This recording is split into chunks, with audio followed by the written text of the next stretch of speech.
Assalamualaikum warahmatullahi wabarakatuh. Alhamdulillah wassalatu wassalamu ala Rasulillah Sayyidina Muhammad ibn Abdillah wa ala alihi wa sahbihi wa man walah, la haula wa la quwata illa billah, amma ba'd.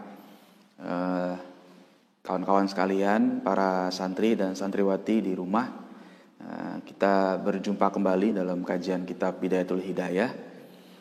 Pada pagi hari ini, mudah-mudahan kita selalu mendapatkan nikmat dari Allah Subhanahu wa taala, khususnya nikmat sehat walafiat ya.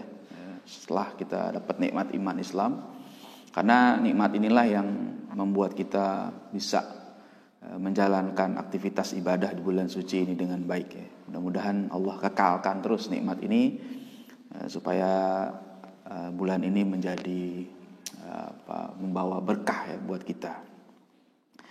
InsyaAllah pada pertemuan kali ini saya akan melanjutkan bacaan kita yang membahas tentang adab sholat ya. Kemarin belum selesai, kemarin baru sampai kunut ya. InsyaAllah kita akan lanjutkan sampai selesai, sampai salam gitu ya. Sebelum kita mulai, seperti biasa, mari kita awali pengajian kita pagi hari ini dengan membaca Ummul Quran Al-Fatihah ya. Mudah-mudahan kajian kita menjadi ilmu yang bermanfaat ya buat kita semua. Ala hadhihi niyyah wa ala kulli niyatin salihah la hadratin Nabi Mustafa Muhammadin sallallahu alaihi wasallam. Al-Fatihah. A'udzu billahi minasy syaithanir rajim. Bismillahirrahmanirrahim. Alhamdulillahi rabbil alamin. Ar-Rahmanir Rahim. Maliki yaumiddin. Iyyaka na'budu wa iyyaka nasta'in. Ihdinas siratal mustaqim. صراط الذين أنعمت عليهم غير المغضوب عليهم ولا الضالين. بسم الله الرحمن الرحيم. الحمد لله رب العالمين والصلاة والسلام على أشرف الأنبياء والمرسلين سيدنا محمد وعلى آله وصحبه أجمعين. رب اشرح لي صدري ويسر لي أمري واحلل عقدة من لساني يفقهوا قولي. Subhanaka la ilma lana illa ma 'allamtana innaka antal alimul hakim wa la haula wa la quwata illa billahil aliyyil azim. Qala Syekhul Muallifu rahimahullahu taala wa adama an-naf'a bihi wa bi barakati ulumihi wa bikum fid dharaini amin qala. Saya ulangi sedikit kemarin tentang kunut ya, mundur sedikit. Wa in kunta fi faridati subhi. Dan jika kamu mengerjakan sholat fardu subuh ya, faqra'il kunut fi raq'ati tsaniyah fi i'tidalika minar ruku'. Ya, maka bacalah kunut pada rakaat kedua ya, dalam i'tidalmu dari ruku ya. Jadi yang seperti saya sampaikan kemarin, kalau dalam mazhab Syafi'i kunut itu sunnah. Begitupun dalam mazhab Maliki sunnah. Cuma bedanya kalau dalam mazhab Maliki itu mengerjakan kunutnya itu sebelum ruku ya. Jadi begitu selesai baca surah, dia tidak ruku dulu, dia kunut dulu. Kalau mazhab Syafi'i ruku dulu, baru i'tidal dan baca kunutnya di situ ya. Itu sunnah. Nah, kalau Hanafi dan Hambali memang tidak ada kesunahan membaca doa kunut ya. Kunut subuh maksudnya. Tapi kalau kunut yang lain mungkin ada. Kalau sekarang kita selain kunut subuh, taraweh ya, nanti itu biasanya udah masuk setengah bulan yang berikutnya ya, dari mulai tanggal 16 ya 17 tuh sampai akhir Ramadan itu biasanya juga disunnahkan untuk membaca kunut subuh dalam sholat witir.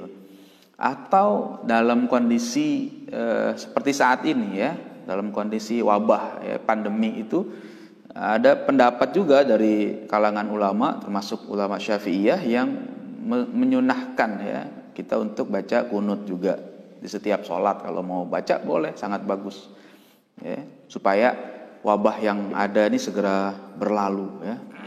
Kan kasihan juga saya lihat di video-video yang beredar sudah banyak orang yang jenuh ya di rumah, yang kerja, yang sekolah, ya macam-macam orang pada jenuh. Ya tapi ya mau seperti apa lagi?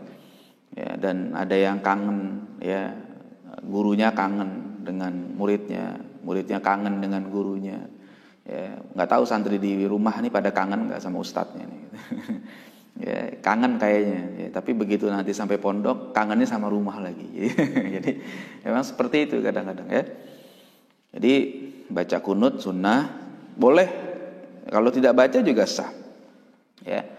Ya, makanya saya sering sampaikan jangan kita berantem gara-gara persoalan furu'iyah ini. Ya, jadi kalau kita satu hari ada di masyarakat yang biasa kunut, ya kita ikut bersama mereka. Meskipun mungkin sehari-hari kita tidak biasa kunut, ya.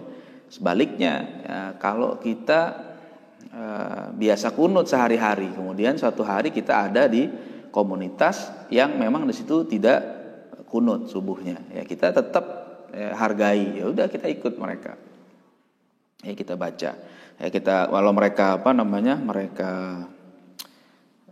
sujud langsung, ya kita sujud, kita tidak perlu kunut, ya kita sujud sama mereka. Masjud mukabbiran ghaira rafi'il yadain. Setelah kunut subuh, ya kata Imam Ghazali, atau setelah i'tidal kalau di luar sholat subuh, ya kemudian sujudlah kamu sambil bertakbir, ya tanpa mengangkat kedua tangan, ya. Jadi begitu, sami Allahu liman hamidah rabbana walakal hamd mil'us samawati wa mil'ul ardi wa mil'u ma syi'ta min syai'in ba'du. Allahu akbar, sujud, ya. Ucapin lagi takbir. Ya, jangan sampai lupa ucapkan takbirnya, ya. Wadha' awalan 'alal ardi rukbataika thumma yadaika thumma jabhatika maksyufatan ya. Ya, kemudian letakkan dulu, urutannya nih kalau dalam mazhab Syafi'i, Imam Ghazali mengajarkan letakkan dulu ketika sujud, posisinya itu apa? Pertama lutut, ya rukbataik, ya lutut kita tuh posisinya turun lutut, ya thumma yadaika, kemudian dua tangan, ya thumma jabhataka, kemudian apa? Kening, ya, jidat kita taruh. Jadi lutut, tangan, baru kening, gitu ya. Mungkin ada juga yang lutut, kening, baru tangan. Mungkin ada yang seperti itu, ya. Atau tangan dulu, baru lutut mungkin, gitu ya. Wallahu a'lam. Tapi kalau dalam mazhab Syafi'i urutannya begitu, dan itu gerakannya bagus. Jadi kita berdiri, kemudian kita langsung turun, lutut dulu dua, ya. Kemudian tangan, meletakkan tangan di bawah, langsung kening kita tempelkan, ya. Wadha' anfaka ma'al jabhah, dan letakkan hidungmu, ya, bersama dengan kening tadi. Jadi maksudnya apa? Hidung ini nempel di tempat sujud juga. Karena dalam satu hadis Nabi ketika menyebut kata jidat, kening ini, Nabi memberi isyarat begini. Nah, ini sampai menunjuk ini. Jadi ketika dia sujud, ya harusnya gitu nempel. Jangan sampai hidungnya ngegantung. Ya, hanya keningnya saja nempel, tapi hidungnya tidak, gitu ya.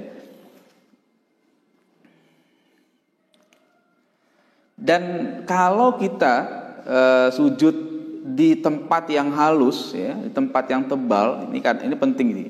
Para ulama mengatakan yang namanya sujud itu harus menekan, ya. Jadi misalnya ada sholat di kasur atau di sejadah yang tebal. Saya beberapa kali itu sholat di masjid, ya, jadi imam sholat Jumat segala macam atau yang lain, itu sejadahnya tebal sekali, jadi empuk sejadahnya. Nah, itu kata para ulama fikih, ya, itu kalau sujud di tempat yang tebal seperti itu, di atas kasur atau di atas busa yang tebal, itu tidak cukup hanya menempelkan kening saja, tapi dia harus menekan, ya, supaya ada tekanan kuat. Keningnya bukan sekedar nempel tapi menekan. Nah, jadi jangan asal wah ini enak nih, empuk nih. Nah, enggak begitu. Ya, jadi cara sujudnya harus harus menekan. Maksyufatan, ya, keningnya terbuka, jangan ada yang menutupi. Misalnya kalau pakai peci, ya, pecinya jangan menutupi kening, ya. Pecinya jangan begini. Kalau gini keningnya ketutupan. Ya, dulu kalau masih kecil tuh saya sholat sama teman-teman gitu kan, misalnya Ya, ada teman-teman yang waktu sholat itu ya masih kecil dia bercanda tuh, ya. Terus pecinya jatuh, ya. Begitu pecinya jatuh, dia nggak mau ambil pakai tangan, kepalanya jadi gitu. Nah, akhirnya muter-muter dan begini posisinya. Nah, itu kan akhirnya keningnya ketutup dengan peci. Begitu juga kawan-kawan yang perempuan, ya, akhwat, ya. Mukenanya itu jangan menutupi kening, ya. Mukenanya jangan menutupi kening. Kalau menutupi kening nanti tidak sah sholatnya, ya. Dan jangan ada bahan di anggota tubuh kita yang masih nempel, ya, di tubuh kita, terus menghalangi kening itu juga. Misalnya gini, kalau yang laki-laki misalnya pakai sorban, ya, misalnya sholat pakai sorban gitu, ya. Kemudian ketika dia sholat, ya, sorbannya masih melekat di pundaknya, terus sorban itu ada di tempat dia pas sujud ya. Nah, itu jangan, itu nggak boleh itu. Secara fikihnya begitu. Begitu juga yang perempuan, ketika sholat, ya, jangan sampai dia sujud di atas mukenanya. Jangan, ya. Jadi dia harus di luar mukena itu, sujudnya di tempat dia sujud, sejadahnya misalnya gitu, ya. Jangan dia hamparkan. Jadi begitu sujud, kan kalau perempuan mukenanya lebar, kemudian dia begitu, dia sujud di atas mukenanya. Nah, itu tidak boleh begitu, ya. Itu nanti ada di pembahasan di kitab-kitab fikih, itu banyak seperti itu, ya. Kalau nempel tidak boleh, tapi kalau tidak nempel boleh, ya. Misalnya ada orang yang suka bawa sorban ke masjid, tapi begitu sampai di masjid, sorbannya tidak dipakai di pundak, langsung dihamparkan saja di tempat sujudnya. Ya, itu dia sujud di atas sorban itu nggak masalah. Kenapa? Karena tidak melekat pada badannya, ya, nggak apa-apa. Tapi kalau masih melekat di badannya, kemudian dia sujud di atas alas tadi, di sorban kah, ya, atau di atas mukenanya itu, maka sholatnya sujudnya tidak sah, ya. Ya, itu menurut mazhab Syafi'i, ya. Ini kita lagi fokus lah di mazhab Syafi'i dulu. Saya tidak bahas mazhab yang lain, ya. Mungkin hanya sesekali saja menyinggungnya, ya. Wajafi mirfaqaika an janbaika, ya, waqil batnaka an fakhdhaika, dan renggangkan dua sikutmu dari dua lambungmu, ya, gitu. Dan angkat perutmu dari pahamu, ya, untuk laki-laki, ya. Jadi kalau laki-laki sujudnya itu tangannya begini, renggang, jadi jangan nempel dengan lambung. Kalau perempuan memang sunnahnya begitu, dia nempel, ya, posisinya beda antara laki dengan perempuan. Jadi kalau laki-laki dia sujud tangannya renggang, jangan nempel, ya. Ini sikutnya ini jangan nempel di lambung. Kalau perempuan justru sebaliknya, dia nempel, gitu, ya. Begitu juga perut kita nih jangan sampai nempel dengan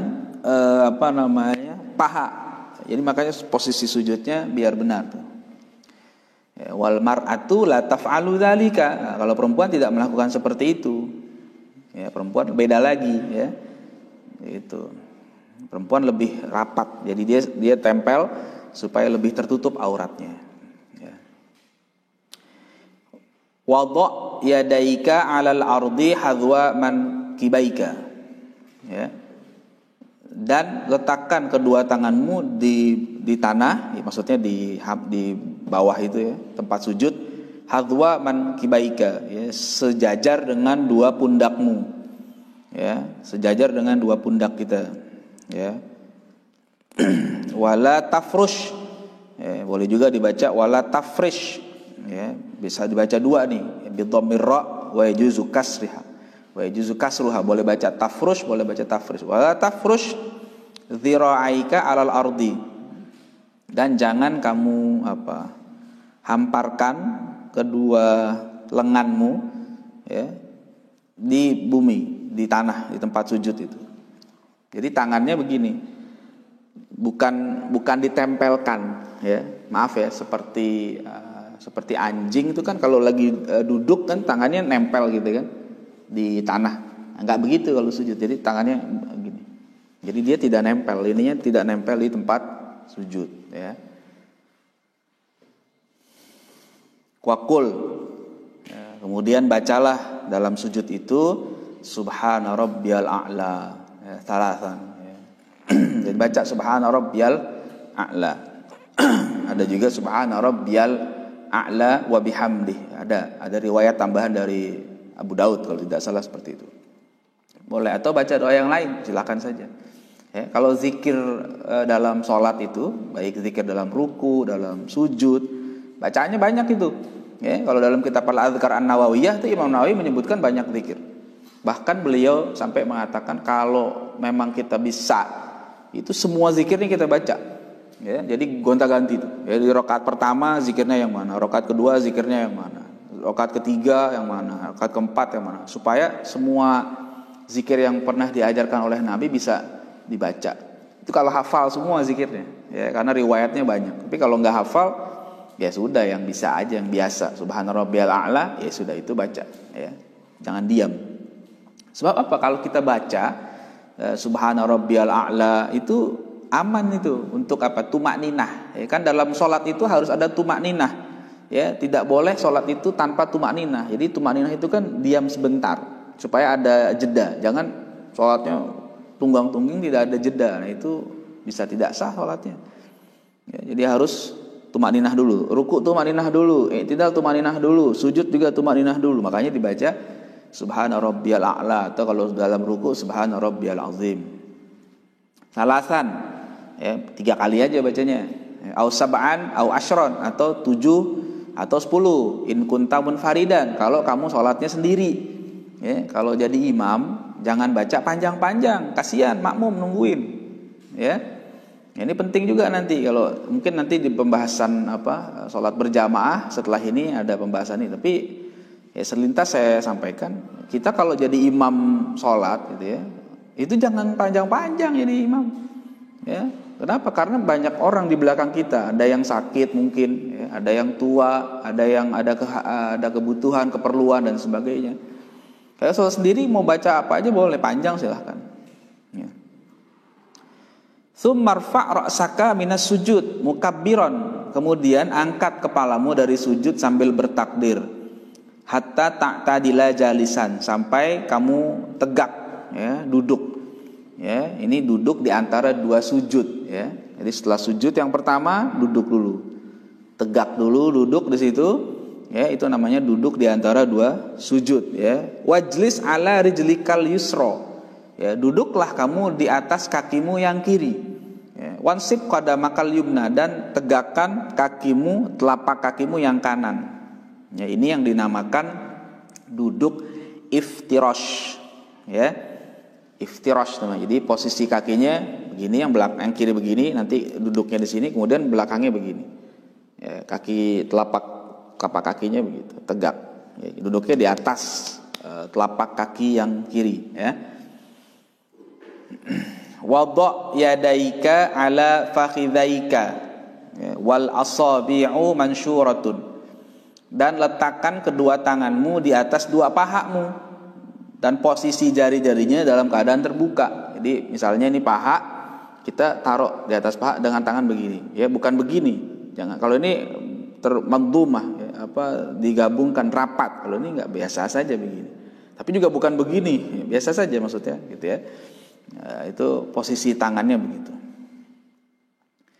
Waqul, dan bacalah Rabbighfirli warhamni warzuqni wahdini wajburni wa'afini wa'fu anni.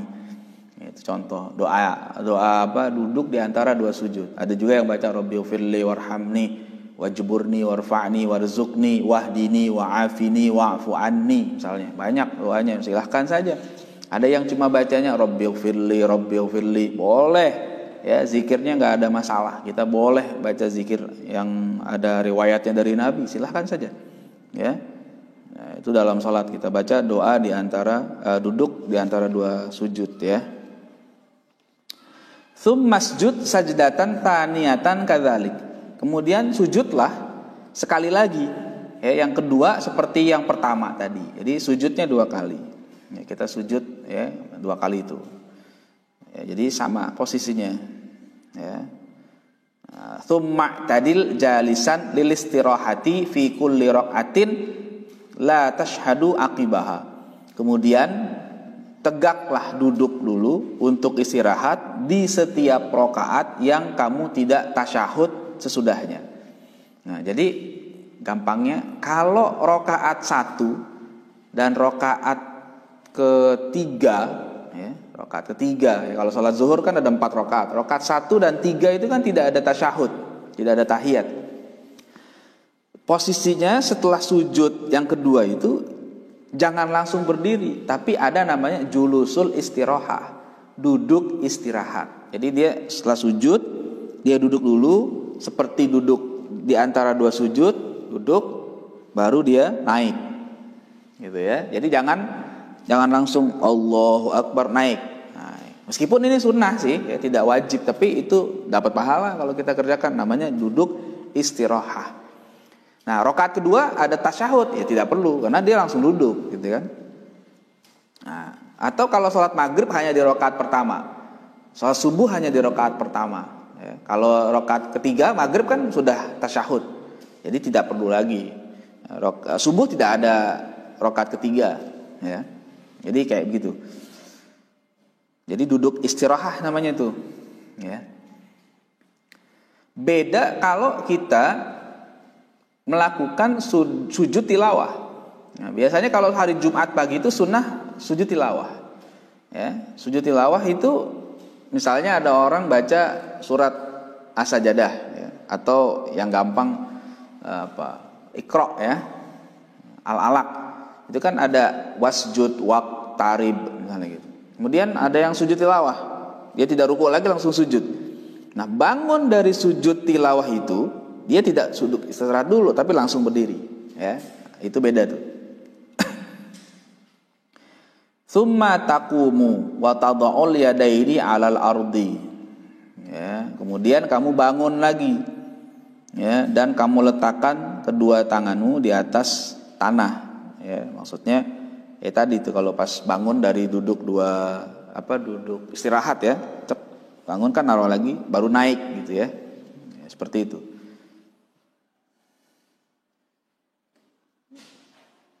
Wala tuqaddim ihda rijlaika fi halatil irtifa. Ya. Jangan kamu dahulukan salah satu kakimu pada saat kamu bangun dari sujud. Ya. Jadi jangan kayak orang ningkring kalau kata orang Betawi. Jadi kalau sujud kakinya dua-duanya naik langsung, jangan satu-satu. Ya. Terus wabtadi bitakbiratil irtifa indal qurbi min haddi jalsatil istirahah. Ya. Dan mulailah membaca takbir, ya, irtifa, ya, ketika naik dari sujud, indal qurbi min haddi jalsatil istirahah, ketika dekat dari batasan duduk istirahat, ya. Ya, takbir tuh. Wa muddaha ilan tisafir tifa'ika ila qiyamika, dan panjangkan lafaz takbir itu sampai setengah naikmu menuju berdiri lagi, ya. Jadi kita duduk, kita sujud, gitu kan, terus mau diri kan, duduk istirahat dulu tadi itu, duduk, terus mau diri lagi, Allahu Akbar, nah gitu. Jadi agak panjang, ya, boleh sampai pas mau menjelang diri, baru selesai bar. Wal takun hadhil jalsatu jalsatan khafifatan mukhtatifatan, dan hendaknya duduk ini, ya, maksudnya duduk istirahat, ya, itu khafifatan, ya, sederhana, sebentar saja, ya, mukhtatifatan, ya, cepat, ya, cepat, jangan lama-lama. Duduk antara 2 sujud juga tidak lama. Duduk istirahat juga tidak lama. Mukhtatifah itu kalau burung, ada burung walet, ya, kalau tidak salah. Burung walet itu bahasa Arabnya namanya khotof, karena dia menyambar cepat, ya, itu khotof. Ya, nanti di akhirat itu ada orang yang menyeberang sirat. Kita semua ini akan menyeberang sirat. Di Quran Allah mengatakan wa im minkum illa wariduha. Ya, tidak ada seorang pun dari kalian kecuali mesti lewat sirat itu. Ya, kana ala rabbika hatmam maqdiyah. Itu sudah menjadi keputusan, ya, yang wajib, ya, ditaati semuanya, udah nggak ada yang nggak lewat semuanya. Nah, summa nunajjil ladzina taqaw, kata Allah. Kemudian kami akan selamatkan orang-orang yang bertakwa. Kenapa? Karena cara lewatnya itu macam-macam. Salah satunya itu kata dalam riwayat kalbarqil khotif, seperti kilat yang menyambar. Ya. Tahu-tahu nyampe depan surga. Wah, itu gitu ya, mudah-mudahan Allah ya, jadikan kita termasuk. Ya Allah maj'alna minhum. Ya. Jadi duduknya jangan lama-lama tuh, duduk antara dua sujud, duduk istirahat juga jangan lama. Ya. Washolli rak'atat tsaniyata kal ula, dan sholatlah rakaat yang kedua seperti rakaat yang pertama. Sama tadi gitu. Maksudnya apa? Ya baca lagi a'udzu, baca lagi Fatihah, baca surah, ruku, ya, i'tidal, sujud. Nah, itu rakaat kedua sama kayak begitu, ya. Wa a'idit ta'awudz fil ibtida', ya, dan ulangi baca ta'awudz di awal salat. Ya. Baca lagi pelan-pelan, kalau baca ta'awudz pelan-pelan. A'udzubillahi minasyaitonirrajim. Nah, kalau baca bismillah, kalau salat jaharkan bismillahnya. Kalau dalam mazhab Syafi'i ya. Kalau dalam mazhab yang lain ada yang sir, bacanya pelan-pelan. Ya, jadi kalau dalam mazhab Syafi'i itu bismillahnya dikeraskan. Ya, bismillahirrahmanirrahim. Nah, biar jelas, jangan sampai pelan. Ya, kalau dalam mazhab yang lain, Hambali misalnya mungkin itu bacanya pelan. Bismillahirrahmanirrahim. Alhamdulillahirabbil alamin. Nah, baru masuk alhamdulillahnya baru keras. Jadi kalau bismillahnya mereka pelan saja. Ya, itu memang banyak khilafiyah dalam masalah fikih ya. Itu biasa kalau orang yang belajar fikih ya, muqaranah dia faham. Nah, itu menyikapi perbedaan itu tidak heran sebenarnya. Ya. Jadi kita ulangi baca a'udzu, kemudian baca lagi terus yang lain-lainnya. Ya, terus sampai sujud 2 kali ya.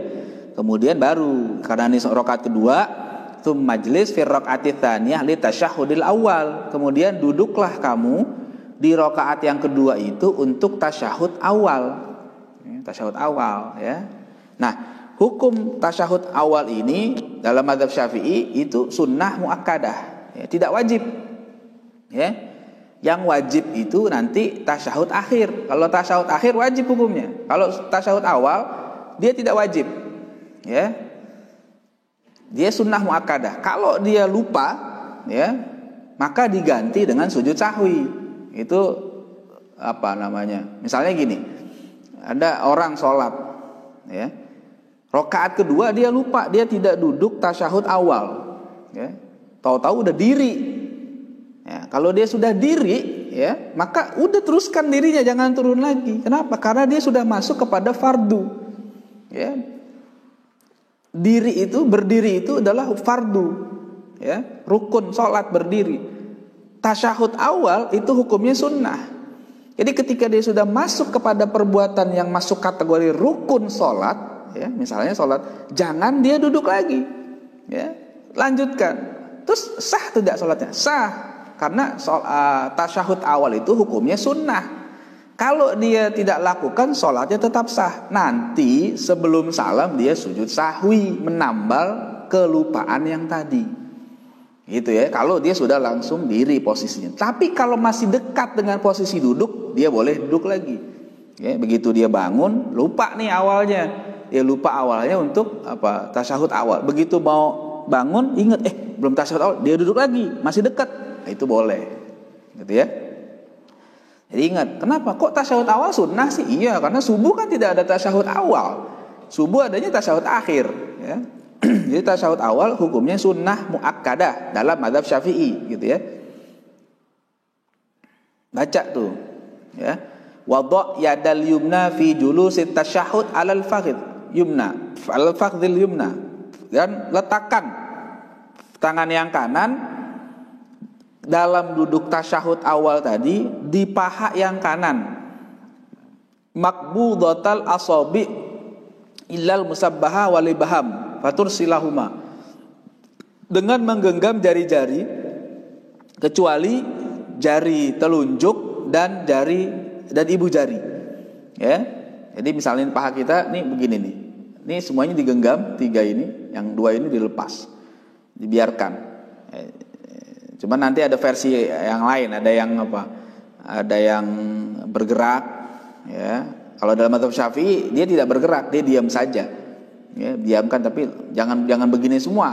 Ya, tapi yang 3 saja digenggam, yang 2 dilepaskan. Kalau dalam hadis kan disebut seperti membentuk angka 53 kalau tidak salah. Ya. Jadi biarkan gitu. Ya, wansur musabbahata yumnaka inda qaulika illallah, la inda qaulika la ilaha. Nah, kemudian angkat telunjuk yang kanan, ya. Kan tadi kan begini posisinya nih. Angkat telunjuk kananmu ketika mengucapkan kalimat illallah. Kan ada tahiyat tuh. Asyhadu alla ilaha illallah. Baru diangkat. Ya, jangan diangkat ketika mengucapkan la ilaha.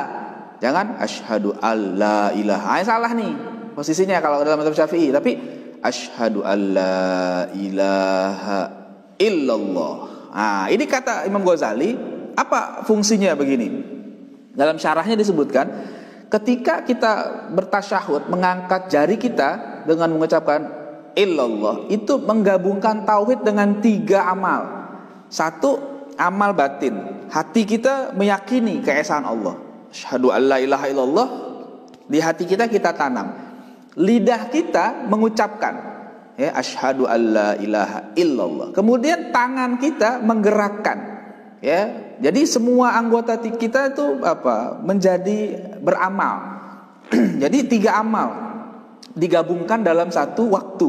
Amal hati, amal lisan, dan amal anggota badan. Makanya begitu bergerak, asyhadu alla ilaha illallah, baru berdiri, baru tegak, dan dipantang saja, tidak bergerak.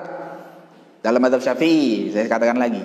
Dalam mazhab lain mungkin ada yang bergerak-gerak, ya, karena memang ada perbedaan pemahaman tentang hadis, ya, yang menggunakan lafaz yuharriku, ya. Ada yang memaknai menggerakkan, ada yang memaknai menggerak-gerakkan. Dua-duanya boleh, asal jangan diganti jempol, ya. Kalau diganti jempol itu aneh. Ya. Jadi begini, nah, caranya begitu, ya. Wada'il yusra mansyuratal asabi 'alal fakhdil yusra. Nah, sekarang letakkan tangan yang kiri dengan terbuka, jari-jarinya di atas paha yang kiri. Nah, kalau tangan yang kiri jangan digenggam. Kalau tangan kanan kan digenggam begini. Kalau yang kiri biasa saja begini. Jadi bukan begini posisinya, ya. Jadi tidak begini, tapi dia dilepaskan saja. Nah, itu, ya. Wajlis ala rijlikal yusra fi hadat tasyahudi kama bainas sajdatain. Ya, dan duduklah di atas kakimu yang kiri, ya, dalam tasyahud ini sebagaimana kamu duduk dalam duduk antara 2 sujud. Jadi sama duduknya dengan duduk antara 2 sujud, ya. Duduk iftirash. Wa fit tasyahudil akhir, dan dalam tasyahud akhir, nah nanti kalau itu kan baru 2 rakaat diceritakan. Kalau yang sholatnya 3, berarti rakaat ketiga tasyahud akhir. Kalau yang rakaatnya 4, berarti yang ketiga masih 1 kali berdiri, yang keempat nanti tasyahud akhir. Nah, kalau duduk di tasyahud akhir, ya, kata Imam Ghazali, wa fit tasyahudil akhir mutawarrikan. Ya, duduknya namanya duduk tawarruk. Ya, duduk tawarruk itu dia duduknya bukan di atas kaki kiri, ya, tapi duduknya di atas tempat duduknya, lantainya itu. Jadi kaki kirinya diulur sampai keluar batas kaki kanannya. Dia duduknya langsung di atas lantai itu, nempel, ya, di atas lantai. Kalau tadi duduk iftirash, duduknya di atas kaki kiri. Jadi nama duduk gitu, ada duduk iftirash, ada duduk tawarruk namanya, ya. Kalau tahiyat akhir namanya duduk tawarruk. Wastakmilid du'a al-ma'ruf, dan sempurnakanlah doa yang ma'ruf, doa yang sudah dikenal, diajarkan, yang masyhur, ya, dalam tasyahud akhir itu, ya, al-ma'thur ba'da shalah 'alan nabi sallallahu alaihi wasallam, setelah salawat kepada Nabi sallallahu alaihi wasallam. Kan tasyahud, yang namanya tasyahud itu sampai ucapan asyhadu alla ilaha illallah wa asyhadu anna muhammadar rasulullah, itu namanya tasyahud. Kalau Allahumma sholli ala Muhammad, ya, atau Allahumma sholli ala sayyidina Muhammad, itu namanya sholawat. Ya, kemudian kalau mau disempurnakan lagi kan ditambah dengan sholawat Ibrahimiyah namanya. Kama shallaita ala Ibrahim wa ala ali Ibrahim wa barik ala Muhammad wa ala ali Muhammad kama barakta ala Ibrahim wa ala ali Ibrahim fil alamin innaka Hamidum Majid. Itu namanya salawat Ibrahimiyah.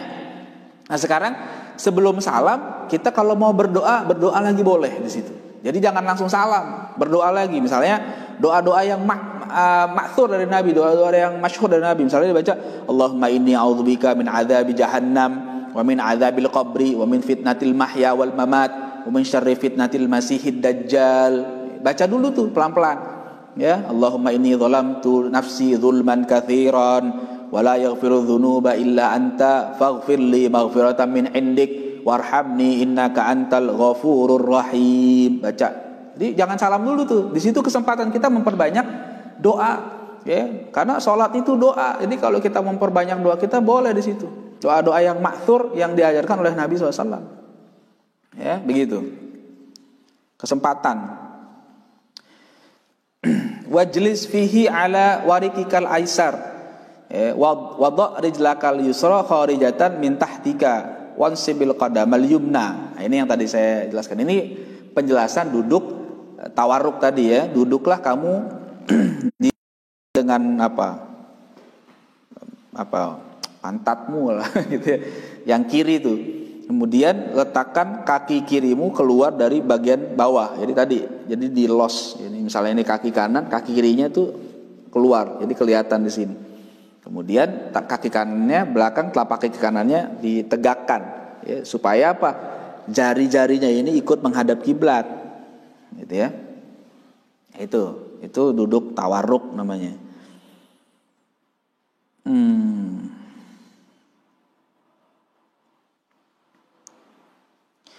Kemudian tsummakul ba'dal faragh. Nah, kemudian baca deh sesudah selesai semuanya itu, baca tasyahud sudah selesai, baca sholawat sudah, baca doa sudah. Nah, bagusnya doa juga itu sebelum terakhir ya, sebelum salam. Ya muqallibal qulub, tsabbit qalbi ala dinik. Nah, gitu ya. Baca tuh doanya. Ya Allah yang membolak-balikan hati, ya. Tsabbit qalbi ala dinik. Ya.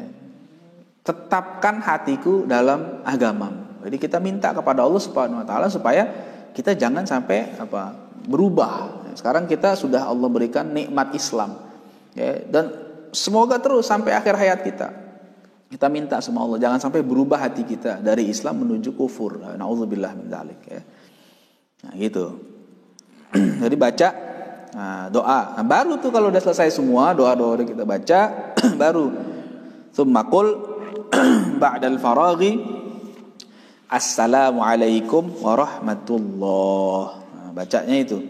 Ini namanya salam. Salam ini namanya salam tahallul. Ya, kalau dalam takbir disebut takbiratul ihram. Ya, takbir yang mengharamkan pekerjaan yang sebelumnya boleh. Ya, tadinya nggak boleh makan, tadinya boleh makan, setelah takbir tidak boleh makan. Tadinya boleh ngobrol, setelah takbir tidak boleh ngobrol. Begitu salam, jadi tahallul, jadi pahala lagi. Tadinya nggak boleh makan selama sholat, begitu sudah selesai salam, boleh lagi makan. Ya, setelah selesai sholat, boleh ngomong, boleh pergi, ya, itu namanya salam tahallul. Ya, dan ukuran salam itu adalah ketika suara mim terdengar. Jadi assalamu alaikum itu sudah minimal tuh salam selesai. Ya, warahmatullah itu tambahan sunnah. Jadi kalau seandainya dia sudah mengucapkan salam yang pertama, salamnya yang pertama yang rukun gitu. Salam kedua hukumnya sunnah. Jadi kalau ada orang sholat sendiri gitu misalnya atau berjamaah, dia sholat sudah selesai mengucapkan assalamualaikum, kemudian dia batal, katakan dia buang angin, sholatnya sudah sah, sudah tidak diulang lagi. Kenapa? Karena sudah terdengar tuh ucapan kumnya. Tapi kalau suara mimnya belum terdengar lalu dia batal, maka dia ulang dari awal. Ya, baru mau ngucapin salam ya, assalam, pentut dia, terus, nah batal sholatnya, ulang dari awal. Ya, jadi harus jelas assalamualaikum warahmatullah. Nah, gitu kan? Jadi warahmatullah itu tambahan. Ya. Dan ngucapinnya itu biar jelas. dia ma'rifat. Jadi pakai assalamu alaikum, bukan salamu alaikum. Kalau ucapan salamu alaikum itu salah. Kenapa? Kalau salamu itu nggak bisa. Kenapa? Karena dia tidak pakai alif lam. Kalau pakai alif lam, assalamu alaikum. Tapi kalau dia salamu alaikum, dia tidak benar. Ya, kalau salamu kan mestinya kalau tidak pakai alif lam, dia pakai tanwin, salamun alaikum. Tapi kalau dalam lafaz sholat, ya, ucapan salamnya itu kata para ulama menggunakan lafaz ma'rifah. Jadi harus diucapkan dengan alif lam, assalamu alaikum, gitu ya, warahmatullah. Terus tengok ke kanan, ya, marrotain minal janibain, ya, 2 kali, ya, antara 2 sisi, ya. Jadi 1 kali ke kanan, 1 kali ke kiri. Jadi, assalamu alaikum warahmatullah. Tengok ke kanan, ya. Wal tafit bihaitsu yuro bayadu khaddaika min janibaika, dan nengok ke kanan. Nengoknya itu cukup wajah saja, jangan dengan dadanya, biasa saja sholatnya. Assalamualaikum warahmatullah, gitu saja. Yang penting nih pipi kita kelihatan dengan yang belakang. Makmum kalau sebenarnya ada di belakang, makmum kelihatan. Sudah, tidak perlu assalamualaikum warahmatullah. Nggak usah begini, ini dadanya terlalu menyimpang. Nggak usah seperti itu, cukup pipinya saja. Assalamualaikum warahmatullah, assalamualaikum warahmatullah. Sudah selesai sholat itu. Ya, 2. Nah, ini penting nih. Nanti kalau dalam sholat berjamaah, ini ada hikmahnya. Kenapa sudah ngucapin salam, terus nengok?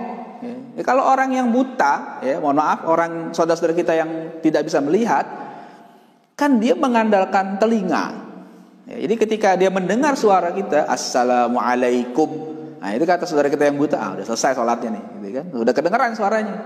Tapi untuk saudara kita yang tuli, ya, yang tidak mendengar, kurang, dia kan mengharapkan penglihatan, ya. Assalamualaikum, nengok dia ketika nengok, wah udah selesai nih sholatnya, gitu kan? Selesai. Kalau ada yang buta dan tuli gimana? Kata para ulama, kalau ada orang buta dan tuli, biasanya itu bebas dari taklif, karena sulit diajarkan bagaimana caranya. Ya, tidak ada taklif, ya, dia tidak mukallaf kalau orang yang buta dan tuli sejak kecil, ya. Oke, ya. Itu selesai itu sholat, mengucapin salam. Wan wil khuruj minas sholah, dan niatlah keluar dari sholat, ya. Ya, sebenarnya tanpa ada niat pun sudah selesai, karena memang sudah salam itu sudah sudah berakhir, ya. Seperti yang kemarin saya sampaikan, definisi sholat itu kan aqwalun wa af'alun muftatahatun bit takbir wa muhtatamatun bit taslim, gitu kan. Jadi akhir dari sholat itu ya salam. Jadi kalau orang sudah mengucapkan salam, berarti sudah selesai sholatnya. Ya, tanpa dia niat keluar dari sholat pun dia sudah batal sholatnya. Itu selesai, gitu ya. Tidak ada kewajiban lagi. Boleh itu mau ngapain aja kalau udah salam. Assalamualaikum warahmatullah, assalamualaikum warahmatullah. Udah bebas, sudah selesai. Ya. Kalau mau zikir boleh nggak? Boleh. Mau salaman boleh nggak? Boleh. Emang kenapa? Kan udah selesai. Ya kan? Waktu itu saya pernah ditanya tuh oleh seorang kawan, gimana hukumnya salaman setelah sholat? Jadi kadang-kadang ada orang yang senang memancing masalah kecil diperbesar, gitu kan. Terus saya jelaskan, gitu kan. Mungkin dalam pandangan dia salaman setelah sholat itu bid'ah, gitu kan. Saya bilang gini, coba kita dudukan dulu definisi sholat itu apa. Ya, sholat itu tadi kan aqwalun wa af'alun muftatahatun bit takbir wa muhtatamatun bit taslim. Di sholat itu adalah beberapa ucapan, perbuatan yang diawali dengan takbir dan diakhiri dengan salam. Berarti kalau sudah salam, sudah berakhir sholatnya. Jadi sekarang salamannya setelah salam apa sebelum salam? Kan orang salaman itu setelah salam, berarti sudah selesai. Nah kalau sudah selesai, jangankan cuma salaman, dia langsung ke toilet juga boleh. Kan gak ada larangan. Kenapa jadi kita pusing, gitu kan? Ya, gak ada masalah. Bahkan sekarang orang bukan cuma salaman, ya, setelah sholat langsung pegang handphone kalau sekarang orang, ya, langsung wajahnya bercahaya. Padahal bukan ada auranya, tapi cahaya handphonenya langsung nyala di situ. Ya, jadi kita, ya, dan kalau dalam mazhab Syafi'i salaman boleh-boleh saja, nggak ada masalah. Ya, dalam kitab Al-Adhkar Imam Nawawi menjelaskan tuh bab musafahah ba'da sholat itu la ba'sa, kata beliau, tidak masalah, tidak apa-apa. Ya, salaman, ya. Sambil zikir nggak apa-apa, itu nggak ada larangan, ya. Jadi jangan nggak ada tuh, nggak boleh salaman. Orang kita mau langsung pulang aja boleh, masa salaman nggak boleh? Ya, kita kentut aja boleh, setelah itu boleh, jadi nggak ada masalah. Ya, wan wis salam ala man ala janibaika minal malaikati wal muslimin. Ya, dan niatkan ketika kita mengucapkan salam tadi itu untuk orang-orang yang ada di sebelah kita, kanan dan kiri, ya, baik itu malaikat ataupun orang-orang muslim. Ya, jadi kalau kita salam tuh siapa yang kita ngucapin salam siapa? Niatkan kepada makhluk Allah yang ada di kanan dan kiri. Ya, ada malaikat di situ. Kalau kita salat sendirian, ya ada malaikat, mungkin ada jin. Pokoknya muslim lah. Ya, kita ucapin assalamualaikum warahmatullah, assalamualaikum warahmatullah. Niatkan menebarkan kebaikan ke penjuru alam. Ya, wa hadhihi hay'atu sholatil munfarid. Nah, ini adalah cara sholat sendirian. Jadi yang dibahas oleh Imam Ghazali kali ini adalah cara sholat kita sendiri. Ya, kalau kita sholat sendiri kayak gitu penjelasannya. Nanti kalau yang berjamaah gimana? Nanti soal pertemuan berikutnya nih. Ya, wa imadus sholati al khusyu' wa hudurul qalbi ma'al qiraati wa dzikri bit tafahum. Nah, tiangnya sholat itu adalah khusyuk. Ya, hudurul qalbi, hadir hati kita. Ya, ma'al qiraah wa dzikri, ya, disertai dengan bacaan, zikir, bit tafahum. Ya, dengan apa? Penuh perhatian, dengan apa? Perenungan gitu. Jadi bacanya kita betul-betul fahami. Kalau bisa sampai begitu. Makanya orang-orang yang memahami bacaan sholat itu bisa nangis dalam sholatnya. Ya, bisa doa dalam sholatnya. Karena apa? Dia tahu. Ya, Imam Syafi'i itu diriwayatkan kalau beliau sholat, ya, kemudian baca suratnya bicara tentang ayat rahmat. Beliau berhenti dulu. Beliau berdoa untuk apa? Untuk dirinya dan untuk orang-orang muslim, untuk kita semua. Beliau berdoa supaya kita semua dapat rahmat dari Allah Subhanahu wa taala. Begitu lewat ayat azab, beliau berhenti dan mohon perlindungan kepada Allah Subhanahu wa taala dari azab itu buat dirinya dan buat kaum muslimin semua. Kok bisa begitu? Ya karena dia paham. Ya karena Imam Syafi'i paham apa yang dibacanya. Ya, kalau kita nggak paham apa yang dibaca, ya, yang dibaca sedang bicara tentang ayat-ayat azab mengerikan, kita anteng-anteng aja. Kenapa? Karena kita nggak paham. Ya, kalau kita paham, insya Allah kita bisa sedih, bisa merasakan, ya Allah ini ayat luar biasa. Ya, itu penting tuh kalau bisa. Bagaimana caranya supaya paham? Ya harus belajar bahasa Arab. Ya mau nggak mau, karena Al-Quran diturunkan dengan bahasa Arab. Gitu ya. Bahasa Arab tuh gampang, asal mau belajar. Ya, nggak ada yang susah. Jadi jangan berpikir, belajar bahasa Arab susah. Enggak. Kalau belajar bahasa Arab susah, nggak ada yang bisa. Buktinya kita, meskipun bukan orang Arab, bisa bahasa Arab, asal mau belajar.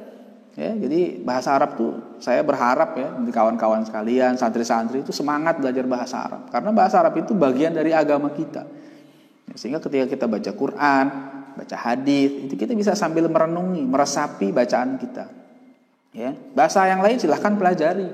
Ya, bahasa Inggris, ya, bahasa Perancis, bahasa apalagi Cina, Mandarin, ya, bahasa Latin, bahasa Yunani, dan yang lain silahkan pelajari.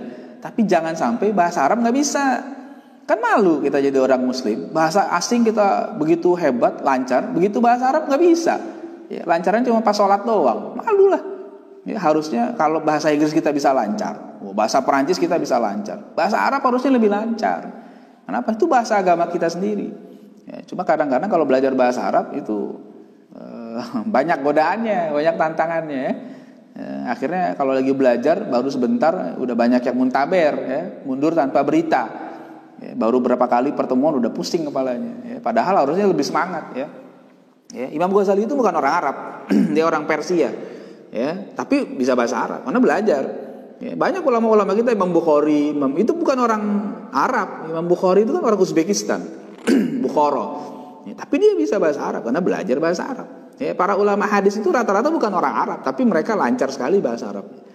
Jadi jangan sampai kita malas lah belajar bahasa Arab. Khususnya santri-santri ya, harus semangat belajarnya bahasa Arab. Ya. Jadi supaya bisa tafahum nanti. Kalau seandainya kita nggak paham bahasa Arabnya, kita nggak bisa tafahum dalam membaca Quran. Ya. Tapi kalau kita paham, enak betul. Ya. Kita bisa ikut meneteskan air mata ketika baca ayat-ayat Quran itu.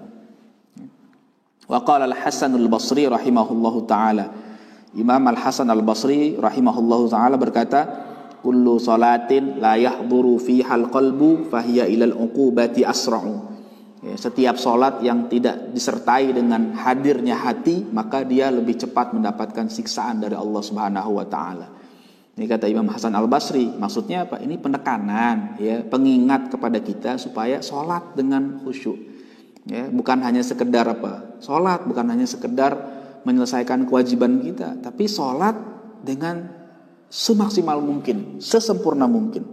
Ya, jangan sampai kita salat tapi pikiran kita kemana-mana, ya, menghayal, ya, atau macam-macam sehingga akhirnya membuat sholat kita lupa, ya, lalai. Jadi nantinya bukan dapat pahala, tapi malah dapat hukuman dari Allah Subhanahu Wa Taala. Ya, mudah-mudahan bisa kita bisa bertahap, ya, meningkatkan kualitas sholat kita.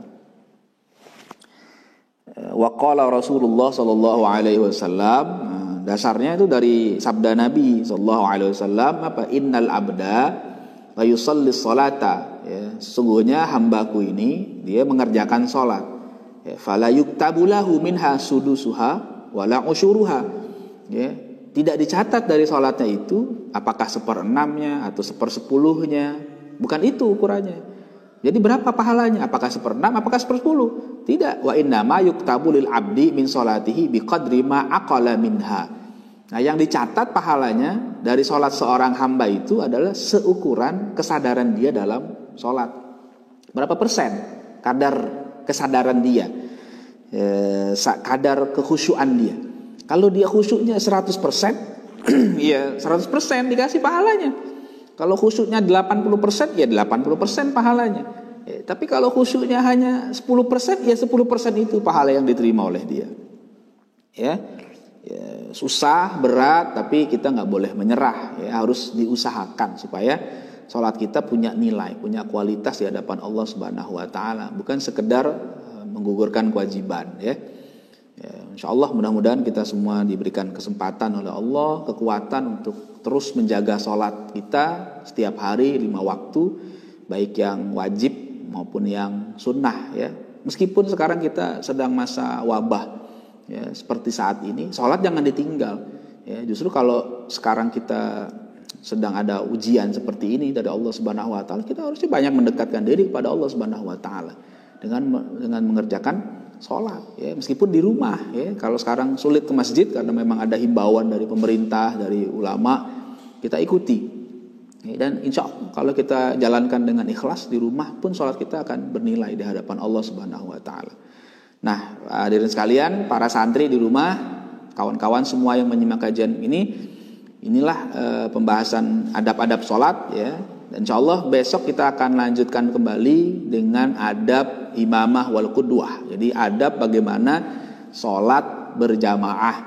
Bagaimana kalau jadi imam, bagaimana kalau jadi makmum, bagaimana sholat ketika berdua seperti itu atau jamaahnya banyak dan sebagainya. Jadi karena ada sholat sendiri, ada sholat berjamaah.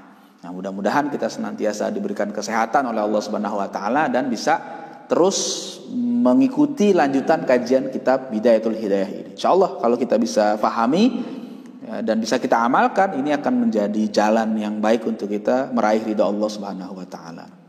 Demikian pagi ini, mudah-mudahan bermanfaat. Mohon maaf bila banyak kesalahan. Assalamualaikum warahmatullahi wabarakatuh.